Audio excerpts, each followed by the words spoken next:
Okay, just get back from changing my camera.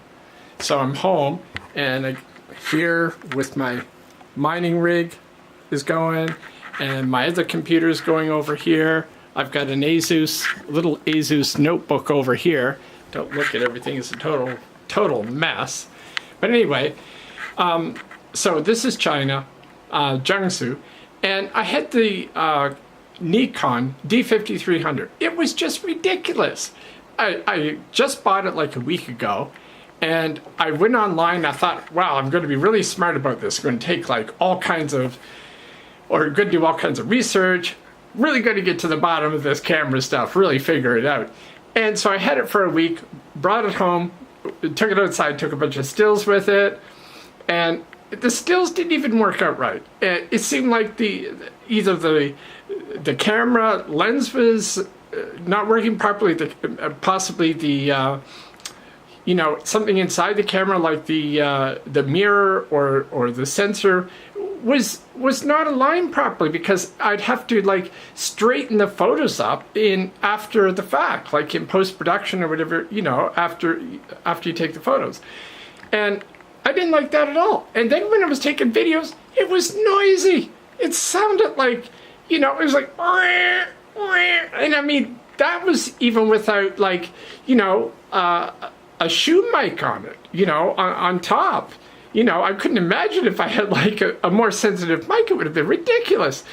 And sometimes when it was focusing with the lens, I could hear it was like a spring was like, it was like, and I was just like, oh man, this is ridiculous. And I paid a lot for it. Like in Canadian money, it would have been like $1,000 or more. I had 2 lenses with it. So today I just said enough is enough. So I went back and I took the, I took the D5300 back, and which felt more substantial. It felt much more substantial than this one here. I mean, this one was supposedly, according to reviews I read, wasn't supposed to be as good. It's not as heavy, it doesn't have the card on the side. The card, you have to put it from underneath, and it supposedly it doesn't have as many focus points and blah, blah, blah, blah, blah, blah, blah. But I found this, I got 2 lenses with it. This is the Canon SL2, and I got it in white because they were all sold out. I mean, I don't know if it's just me or if it's just that popular.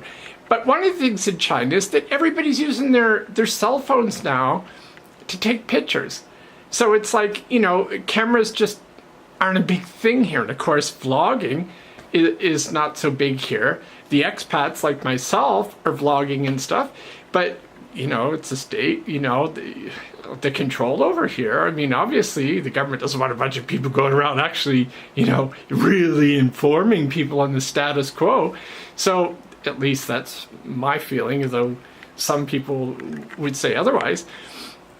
But anyway, so I went today and I said, okay, enough's enough. I'm trading the Nikon D5300 and I'm going to get the Canon SL2.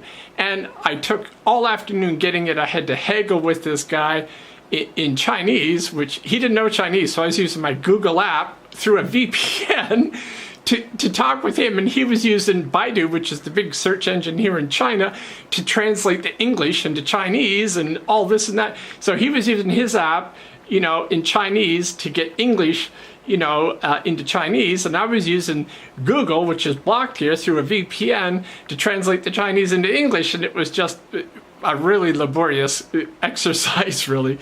That's China. That's how it is. And so I found out that all of the Canon cameras, the SL2s, were all sold out, except for this white one. Of course, it is the Lunar New Year, but I'm in a big city. I mean, by Chinese standards, it's small. It's like 4 million people, Changzhou.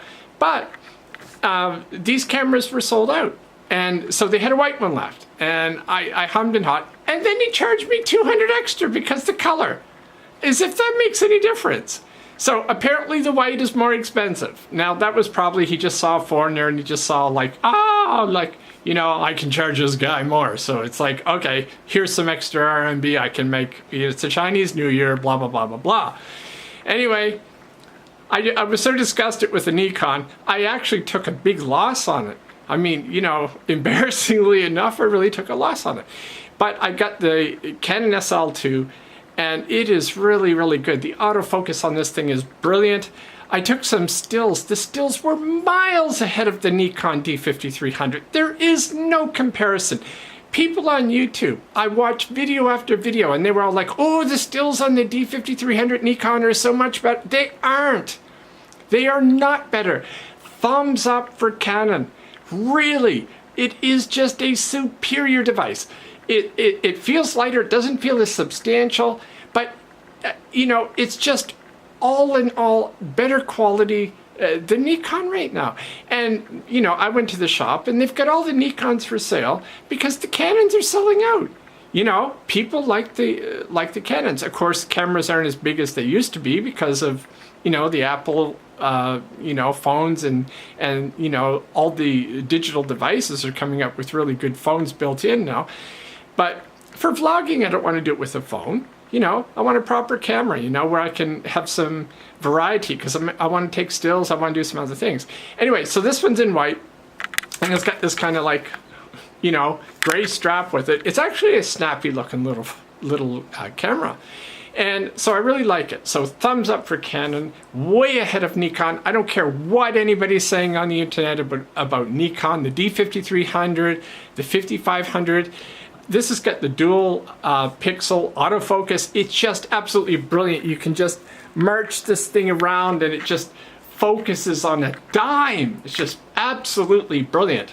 So I'm just all for Canon now. I am a complete convert, obviously, as you can tell. And it's like, I'm really going to get my studio set up soon. I got some new lights that I will have to unbox these lights, you know, and it's like, I got two of them. And they come in these great big sort of, you know, containers, you know, like they're called Coty, I guess. I don't know if you can see that. It looks like it's upside down to me. But they're these kind of long extension LED lights. And this is the light part is right here. And you can turn this in any direction. So, and you can change the warmth and the coolness of the light, which is really cool. I've never seen that on a stand-up light before. So I thought these would be really good for vlogging, you know. So what I'm going to do is I'm going to set one on each side of me and have these for vlogging. So I'll do an unboxing of these things, which should be interesting a little bit later. So anyway, as I get my vlogging situation sorted out, I'm going to show you guys how it's going to go from China here. This is life in China. This is, you know, I hear some of the YouTubers saying, oh, you know, it's a first world problem. You don't have so many first world problems over here. You have more developing country problems, and in some cases you're close to third world problems. So anyway, I'm really pleased with Canon, and you know, honestly, I really can't say enough good about it. And price to performance ratio, it is so much better than Nikon. I don't know how high-end you'd have to go on Nikon to even get the performance of the Canon SL2, but I'm suspecting it would be really high, you know, if you could do it at all, at least for vlogging. And I found even for stills, I took some stills, they were absolutely stunning. They were beautiful. The autofocus was sharp. It was dead on. It was great. So anyway, I'm going to sign off now. So I'll talk to you later. Bye-bye.